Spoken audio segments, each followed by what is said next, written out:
Machine லேர்னிங்ல டோட்டலா 2 problems தான் வந்து சால்வ் பண்ணுவோம். ஸோ ஒண்ணு வந்து பார்த்தீங்கன்னா, ரெக்ரெஷன் அண்ட் இன்னொன்னு கிளாசிஃபிகேஷன். இந்த ரெக்ரெஷன் அண்ட் கிளாசிஃபிகேஷன் இதுல உள்ள எல்லா அல்காரிதமுமே சூப்பர்வைஸ்டு லேர்னிங் அப்படிங்கிற ஒரு டாபிக் கீழ தான் வரும். இந்த ரெக்ரெஷன் அண்ட் கிளாசிஃபிகேஷன் என்னன்னு சொல்லி கேட்டீங்கன்னா, இப்போ ஒரு ரியல் டைம் யூஸ் கேஸ்க்கே சொல்றேன்.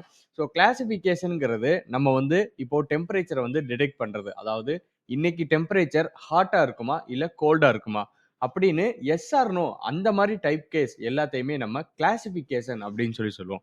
ஸோ இதே ரெக்ரெஷன்னா என்ன அப்படின்னு சொல்லி பார்த்தீங்கன்னா, இப்போ அந்த டெம்பரேச்சரோட டிகிரியை வந்து நம்ம ப்ரிடிக்ட் பண்றது. அதாவது இன்னைக்கு எத்தனை டிகிரி இருக்கும், நாளைக்கு எத்தனை டிகிரி இருக்கும் அப்படின்னு கண்டினியூஸ் வேல்யூஸை நம்ம ப்ரிடிக்ட் பண்றத ரெக்ரெஷன் ப்ராப்ளம் அப்படின்னு சொல்லி சொல்லுவோம்.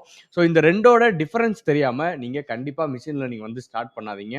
ஏன்னா இது ரெண்டு தான் மிஷின் லேர்னிங்கோடைய ஒரு கோர் நாலேஜ். அண்ட் இதே மாதிரி மிஷின் லேர்னிங், டீப் லேர்னிங், இதே மாதிரி கோர் ஏஐ இதெல்லாம் லேர்ன் பண்ணணும்னு நினைச்சீங்கன்னா மறக்காம ஏஐ வித் திரு பேஜை வந்து ஃபாலோ பண்ணி வச்சுக்கோங்க.